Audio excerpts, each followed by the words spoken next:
বাসর ঘরের দরজা খুলে ভেতরে ঢুকতেই তামিম ফুলে ফুলে সাজানো বাসর ঘরের দিকে তাকাতেই অবাক হলো। বাসর ঘরের বিছানায় তার নববধূ নেই। তামিম মনে মনে ভাবলো, কি ব্যাপার, জেরিন কোথায় গেল? এমন সময় দরজার আড়াল থেকে লাফ দিয়ে হালুম বলে তামিমের সামনে পড়ল জেরিন। তামিম কিছুটা চমকে উঠলেও নিজেকে সামলে নিয়ে বলল, অনেকটা ভয় পেয়েছি। জেরিন তামিমকে শক্ত করে জড়িয়ে ধরে বলল, এতদিনের স্বপ্ন আশা আজ পূর্ণ হলো, আমি তোমাকে আমার করে পেলাম। হঠাৎ তামিমের কানের কাছে হাসির শব্দ ভেসে আসলো।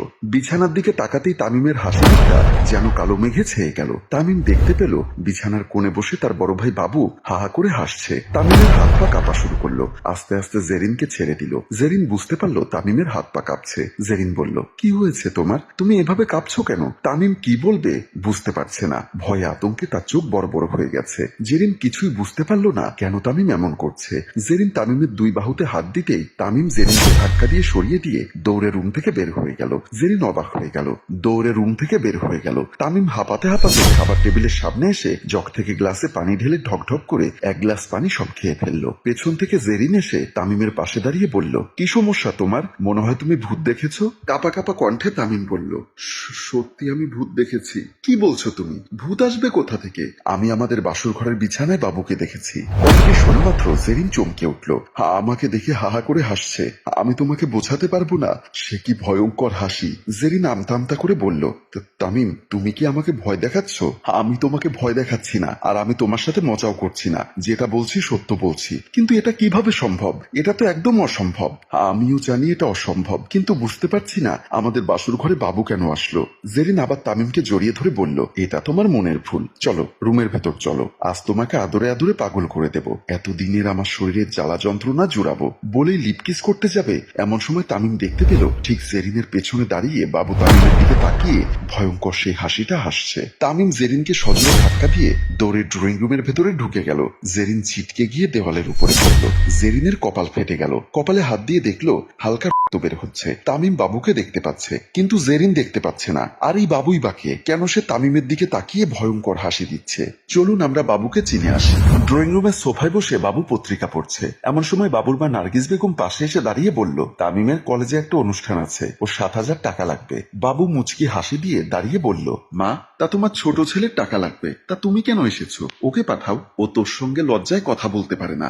মা আসল ঘটনা এটা না। আসল ঘটনা হলো ও আমার কাছ থেকে একবার টাকা নিয়ে বন্ধু বান্ধবের সাথে উড়িয়ে দিয়েছে, কিন্তু কলেজের অনুষ্ঠানের টাকা আর দিতে পারেনি। এখন সেজন্য তোমাকে পাঠিয়েছে। পকেট থেকে 7,000 টাকা বের করে মায়ের হাতে দিয়ে বলল, মা তামিমকে অন্তত পড়াশোনাটা একটু ভালো করে করতে বলো। টাকা যখন যা লাগবে তোমাকে পাঠাতে হবে না, আমার কাছেই চাইতে বলো। আমার অফিসের সময় হয়েছে, আমি আসি। বলেই মুচকি হেসে ড্রয়িং রুম থেকে বের হয়ে গেল।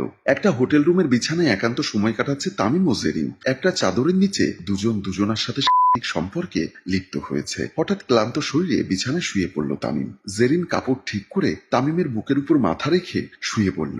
এভাবে আর ভালো লাগছে না, এবার তো কিছু একটা করো। তামিম বলল, আমারও ভালো লাগছে না, এখন কি করব বলো? এই হোটেল রুমে তোমাকে খানিক সময়ের জন্য কাছে পেয়ে মন ভরে না। মন চায় সারাদিন সারাক্ষণ তোমার পাশে থাকি আর তোমাকে আদর করি, আর তুমি আমাকে আদর করো। কিন্তু এটা তো সম্ভব নয়। যতটুকু সময় হোটেলে তোমার সাথে কাটাই, এই হোটেলের ভাড়াও অনেক কষ্ট করে ভাইয়ার কাছ থেকে 9-6 বুঝিয়ে জোগাড় করতে হয়। আর তুমি যেভাবে আমাকে কাছে পেতে চাইছো সেটা কোনোদিনও সম্ভব হবে না। কেন হবে না? তুমি কি আমাকে ভালোবাসো না? হ্যাঁ ভালোবাসি। ভালোবাসি বলেই তো পাপ করছি। নিজের বড় ভাইয়ের বউকে হোটেল রুমে নিয়ে এসে তার সাথে সম্পর্ক করছি। কিসের পাপ? কোনো পাপ নেই। আমি তোমাকে ভালোবাসি, তুমিও আমাকে ভালোবাসো। আমরা দুজন দুজনকে বিয়ে করব। কিন্তু কিভাবে সম্ভব?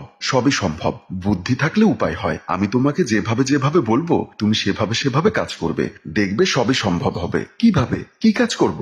জেরিন তামিমের কানের কাছে মুখ নিয়ে ফিসফিস করে কি যেন বলতে লাগলো। জেরিনের কথা শুনে পলাশের চোখ বড় বড় হয়ে গেল। কাঁপা কাঁপা কণ্ঠে বলল, এটা আমার দ্বারা সম্ভব নয়। জেরিন বিছানা থেকে উত্তেজিত হয়ে দাঁড়িয়ে গিয়ে বলল, তাহলে তোমার দ্বারা কোনটা সম্ভব? দিনের পর দিন আমার দেহ ভোগ করাই শুধু সম্ভব? ভাবি তুমি এটা কি বলছো? আমি তো তোমাকে ভালোবাসি। ভালোবাসো বলেই বলছি। যা বলছি তাই করো, তা না হলে আমার মরা মুখ দেখবে। তামিম ভীষণ টেনশনে পড়ে গেল। আমতা আমতা করে বলল, আচ্ছা ঠিক আছে। সন্ধ্যায় বারান্দার পাশে দাঁড়িয়ে বাবু উদাস মনে আকাশের দিকে তাকিয়ে গুনগুন করে গান গাইছে। এমন সময় তামিম দুহাতে দুটো চায়ের কাপ নিয়ে বারান্দায় এসে বাবুর পাশে দাঁড়ালো। বাবুর হাতে একটা চায়ের কাপ দিয়ে বলল, ভাইয়া বাহিরের পরিবেশটা খুবই সুন্দর, তাই নিজ হাতে তোমার জন্য চা বানিয়ে নিয়ে এসেছি। তুমি চায়ে চুমুক দাও আর গুনগুন করে করে গান গাইতে থাকো। তুই আমার মনের খবর কিভাবে জানলি? সত্যি এখন এক কাপ চা খেতে খুব ইচ্ছা করছিল বলেই চায়ের কাপে চুমুক দিল।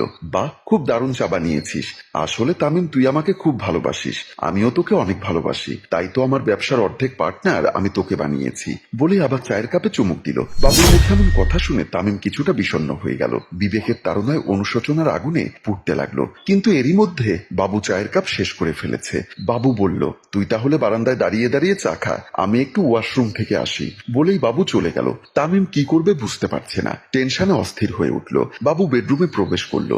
বিছানার উপরে উঠে বসতেই বুকের বাপাশে ব্যথা অনুভব করলো। বুকটা চেপে ধরে জেরিন জেরিন বলে ডাক দিল। জেরিন দৌড়ে বেডরুমের ভেতরে এসে বিছানার কাছে দাঁড়িয়ে পড়ল। কি হয়েছে, ডাকছো কেন?